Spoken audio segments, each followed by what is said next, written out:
Welcome to Veterans United, a program sponsored by the Firewatch, Northeast Florida's fight to end veteran suicide. I'm Nick Howland, Navy veteran, your host, and Executive Director of the Firewatch. In this program, you'll meet 2 or 3 veterans who will share their challenges and experiences since leaving active duty. You'll also meet a couple civilians who are doing great things for veterans here in Northeast Florida. In the meantime, you can help. There's a role for everybody. Visit thefirewatch.org and register as a watchstander. Learn to identify the risk signs of veterans in crisis. Learn to get veterans the help they need. Together, we can end veteran suicide here in Northeast Florida. Enjoy the program.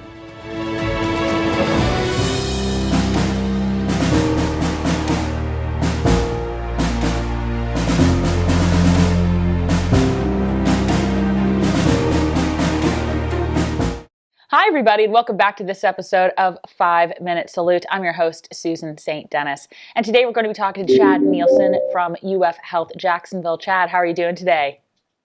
I'm doing well. Thanks for having me on.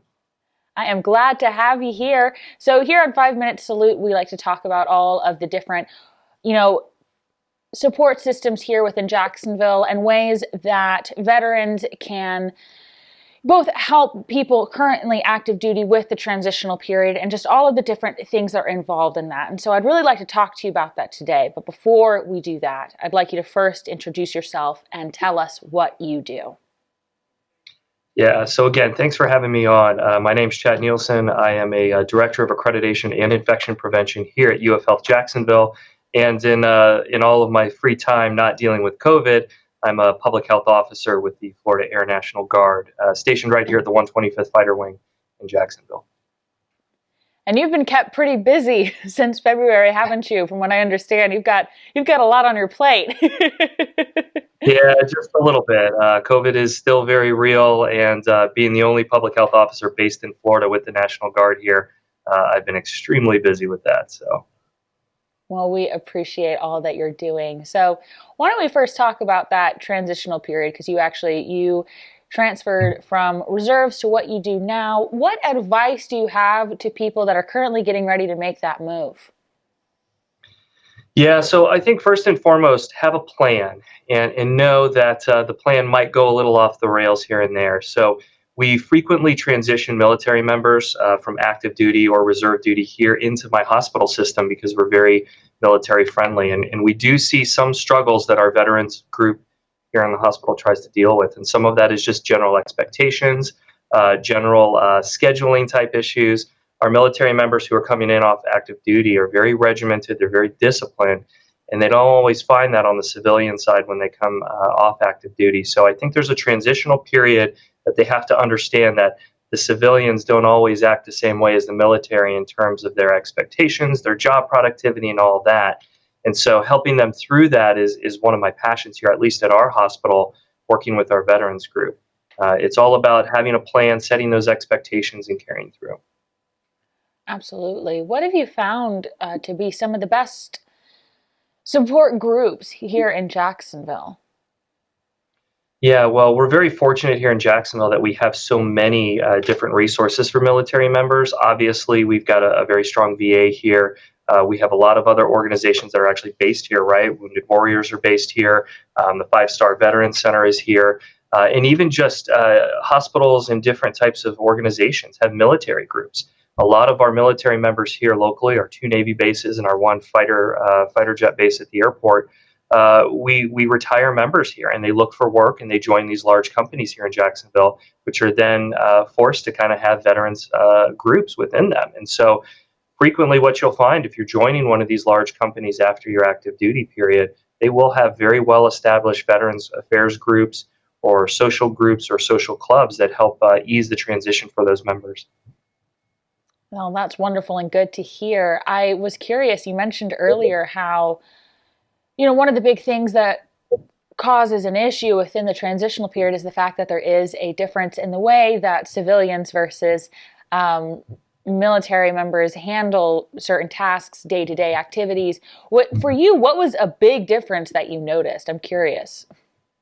Oh, wow. People don't always do what you ask them to do when you do it.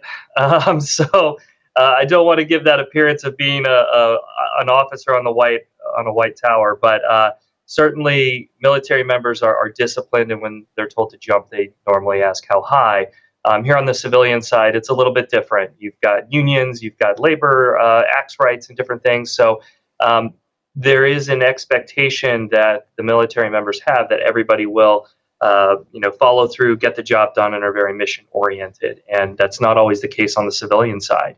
And that's okay. Different folks work on different types of wavelengths, but it is a transition. I frequently have to do it now when I go on a drill weekend still for 2-3 days. I'm accustomed to working with people in one manner, but when I come back to my civilian hospital on a Monday, that's got to go out the window. I have to have some patience with people. I have to sometimes shut my door of my office and understand I need to take a deep breath and relax a little bit because I'm on a different pace now. So we just preach patience to those military members because they have to figure out what the groove is. No, I totally understand that. And I think, that also brings up another thing that I've noticed myself with some of the interviews that I've done with people is, along with that difference between the, ask how high you need to jump when you're told to jump. Yeah. There also is grace. I think there is a lot of pressure that is put upon oneself when you make that transitional period where you're expecting yourself to have it all together right out the gate because, you're doing everything right and yet it's not falling into place.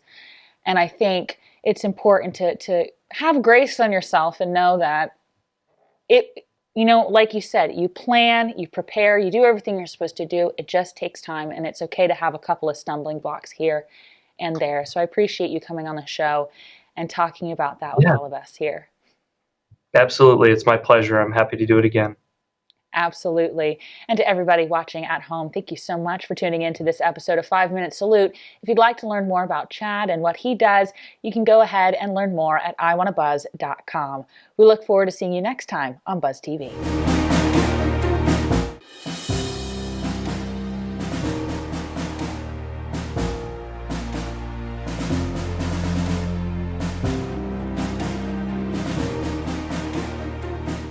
Welcome to another episode of 5 Minute Salute. I'm Nick Howland, the host and executive director of the Firewatch. The Firewatch is Northeast Florida's fight to end veteran suicide. On this program, we highlight the great things that veterans are doing in our Northeast Florida community. And I'm excited today to have Brian Rolfe, the owner and operator of Pet Supplies Plus, on the show today.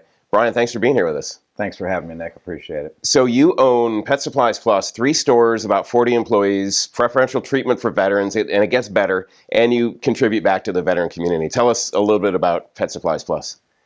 Well, it's a neat company, and they definitely start from the beginning. If you're a new franchisee, they give you a discount on your first franchise fee even.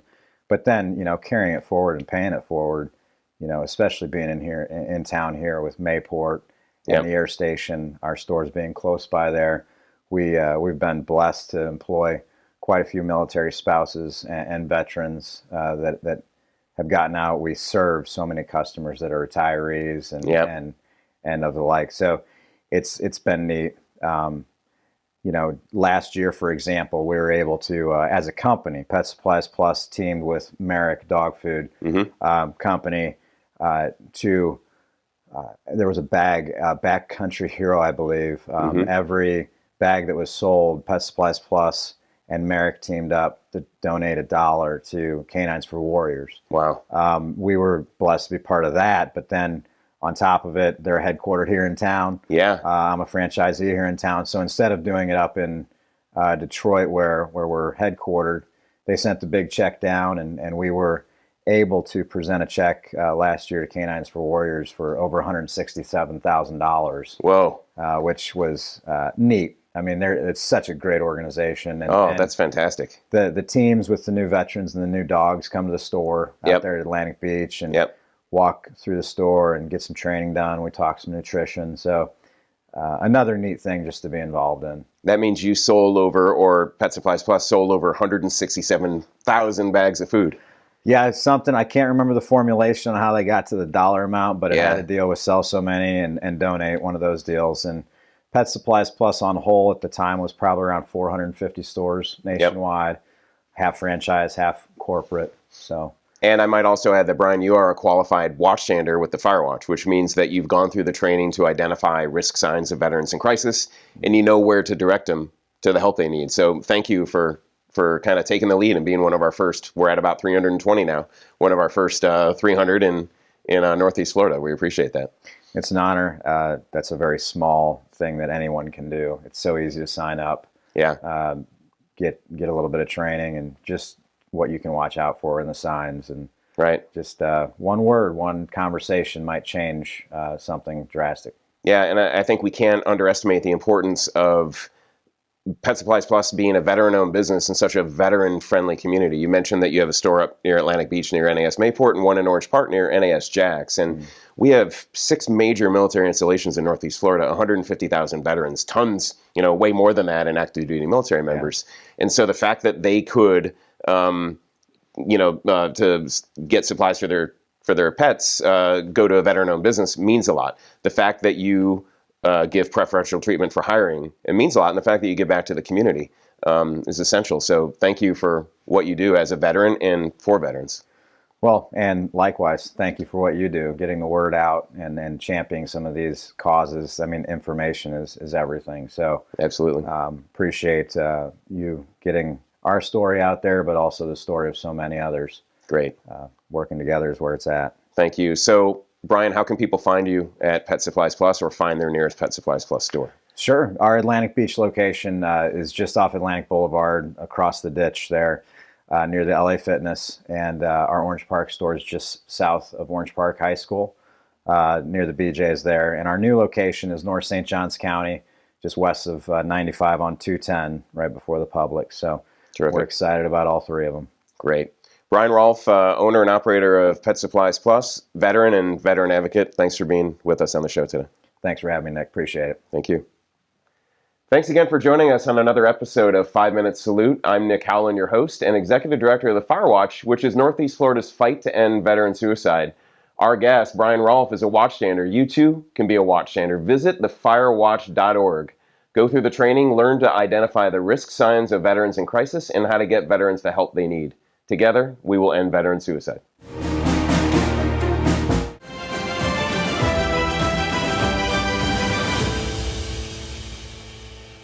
Hey family, welcome back to Buzzworthy Veterans. I'm your host, Ant Stroud. Today I have the honor and privilege of sitting next to powerhouse herself, Michelle McManaman, Executive Officer and co-founder of Operation New Uniform.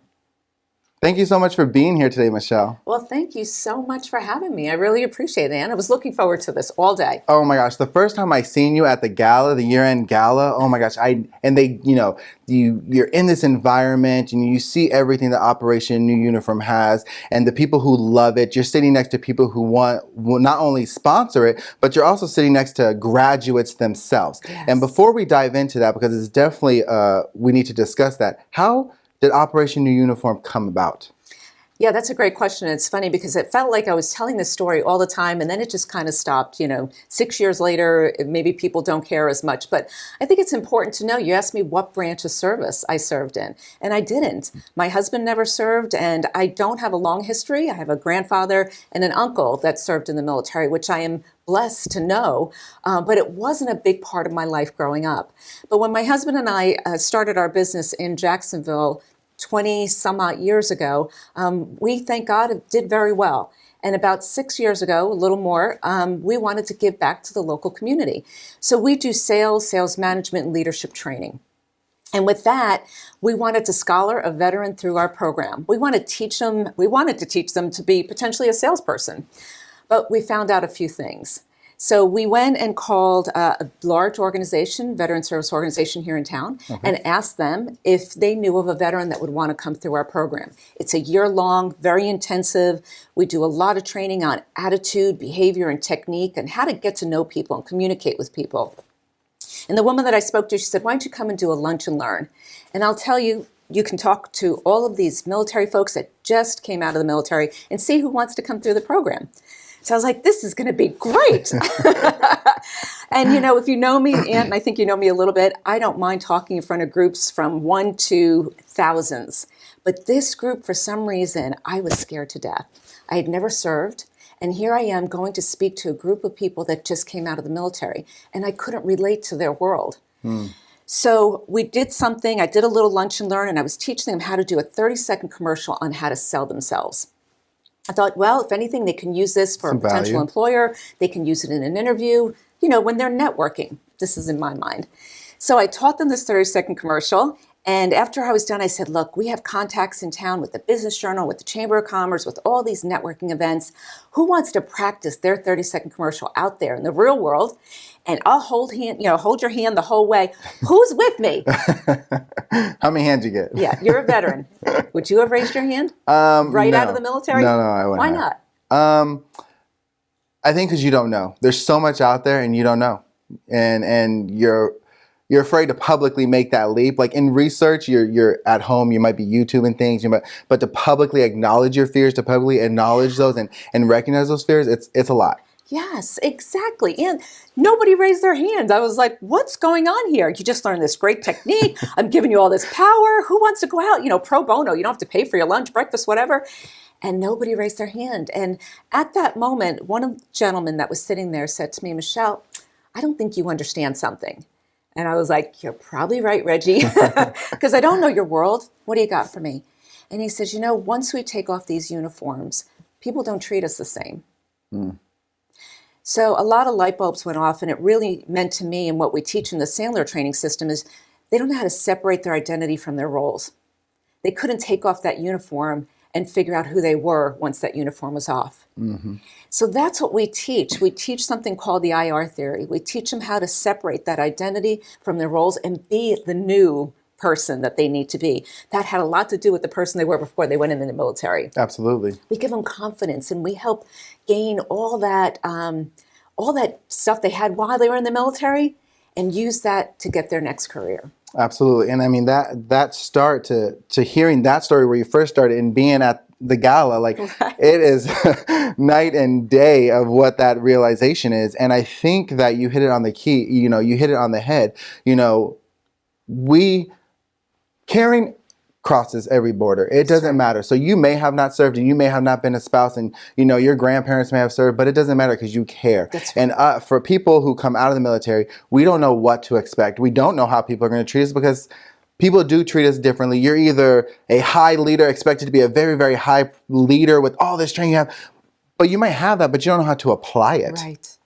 Or you're either the, unfortunate kind where they just like to stereotype certain military members. We cuss a lot. We do all these things. We don't know how to put on a professional suit or anything like that. But I found with your training and your course and just your love, what you guys do over at Operation Uniform, you bridge those gaps for these people, for my brothers and sisters. And that alone shows so much. Now, let me ask you this question. How do you go from Jacksonville?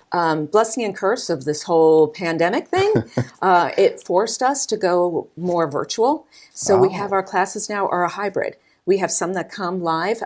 Our last class, our graduate, we had one from San Antonio and one from Seattle, Washington. Wow. So we're excited about that. Our San Antonio guy was like, Michelle, listen, I want to meet my battle buddies. I want to meet the folks that are in my class with me. So he came out for the first 2 weeks, and the last week he went back home and graduated virtually. Gotcha. Got a career right away, which is so exciting. So that's one way that we're bridging it. The other way is we are literally expanding. We're going to Tampa this year, as you know. Yes. I know, I'm so excited. In August, we're going to have our first class, but January 21st, which is next week. I don't know when you're airing this, but making this timeless, it's this January 21st. And we're going to do a lunch and learn and a breakfast brief and explain who ONU is and how we collaborate with all the VSOs. So our veterans, doesn't matter what you're looking to do when you get out, we want to help guide you there. Now, we're not going to be the only resource, of course, but if you call us because you're looking for a career and we can't help you, we're going to get you to where you need to be because we're not going to leave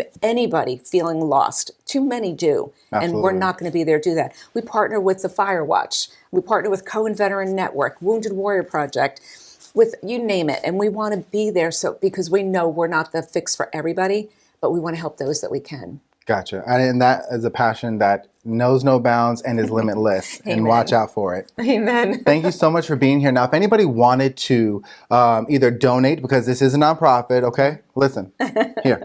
nonprofit. We need donations. They need donations. Such a great cause. And if you're in Tampa, it's coming to you. So I see you in Tampa, okay? How right. can people either reach out to be a student or to donate to your cause? Thanks for asking. So www.onuvets.org. If you want to reach us, our phone number is 904-328-1600. Thank you.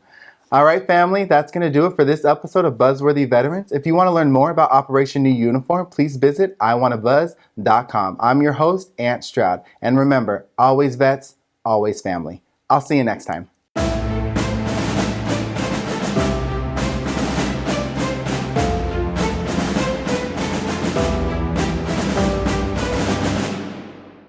Welcome to another episode of From the C-Suite to the C-Suite, a program hosted by the Firewatch and focused on the successful transitions of active duty military members to civilian life, particularly into owned businesses or executives in Northeast Florida businesses. I'm Nick Howland, your host, Navy veteran, and executive director of the Firewatch. And I'm really excited today to have a special guest, an old friend, a recruiter, a career coach, and a partner at Ascendo Resources, Pete Langlois. Pete, thanks for being here. Oh, I'm happy to be here. Yeah, well, you've had me on your radio show a number of times, Yeah. I'm so excited to have you on my short program. Oh, fantastic. I'm glad to be here. I really am, Nick. Tell me a little bit about Ascendo Resources. Ascendo Resources is a full-service staffing firm. We place accounting and finance, IT professionals, anybody that really needs a job, mainly in the white-collar world, and we help prepare them, coach them up, get their resumes ready. Some of the people that I help are in a vulnerable spot in life. They just need a job. Yep. Other folks are very, very seasoned executives even that just need help landing that next step in their career or finding them a job. So some don't even need help, Nick. I go to them. No, of course. Well, we have 150,000 veterans in Northeast Florida. Mm-hmm. And we're not a huge retiree area, but we're growing. Yep. So a lot of those move into the professional world after getting out. Have you helped a lot of veterans find jobs? I have. A lot of veterans, when they come out, it's a whole different ball of wax. I know from personal experience.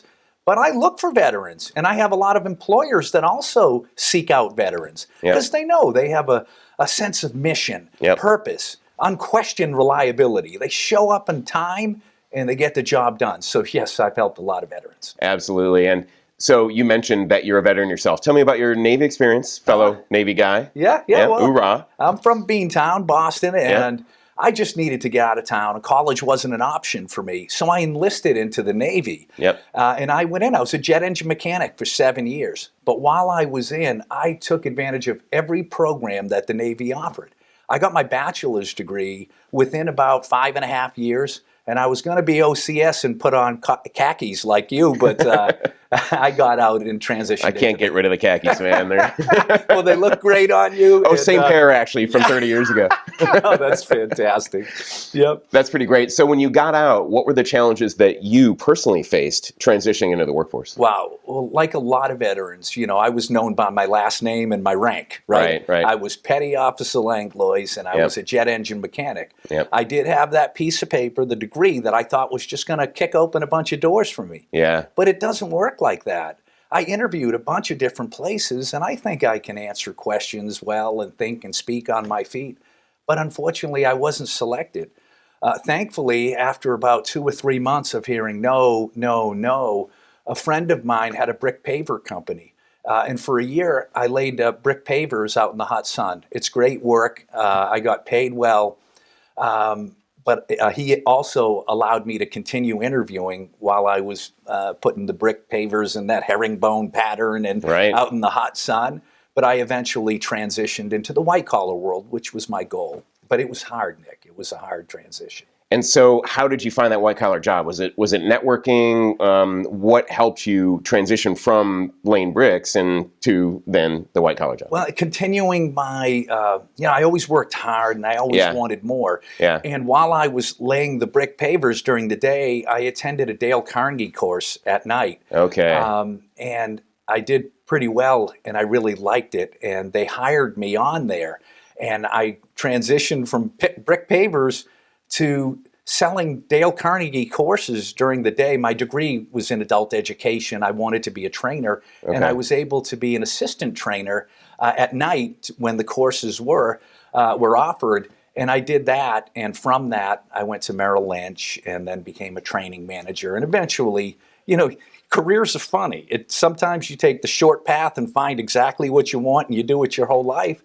But for me, it was a series of trial and error until one day when I found staffing, it was like a hand slipping into a glove. And for sure, you would know that careers are odd. So you professionally are a recruiter and a career coach. So what are the resources that you find, veteran specific, that help them through the transition most frequently? Well, one of the programs that I participate in is Operation New Uniform. You may know that. Know it very well. Those folks are just trained so well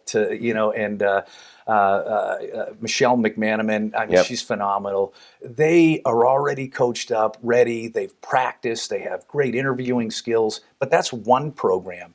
But some of the things when I meet, let's say, an enlisted man, I ask them to begin talking to me months in advance. If you're going to if you're in the active duty military and you're going to transition to the civilian world, call me or call a recruiter months in advance, because I can start letting them know, structuring their resume. I help them prepare their LinkedIn profile.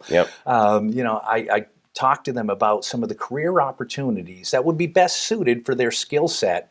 But it's a process, and it's not, I wait till I get out and then apply to something and think that that's gonna work.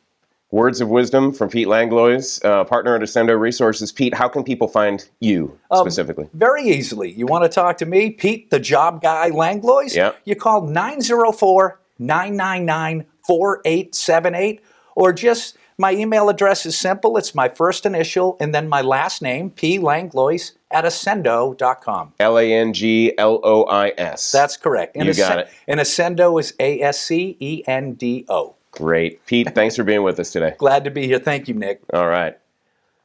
Thanks again for joining us for another episode of From the C-Suite to the C-Suite.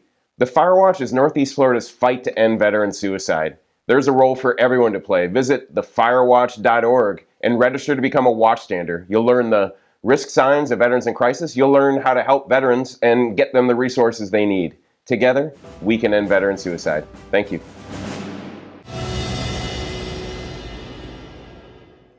Thank you for watching Veterans United. At the Firewatch, we have one mission, and that's to end veteran suicide. You can help. Please visit us at thefirewatch.org and enroll as a watchstander. By doing so, you'll learn the risk signs of a veteran in crisis, you'll learn how to ask a veteran if he or she needs help, and you'll learn where to direct that veteran for resources. Together, we can end veteran suicide. Again, thanks for joining us on Veterans United, and be sure to tune in next week.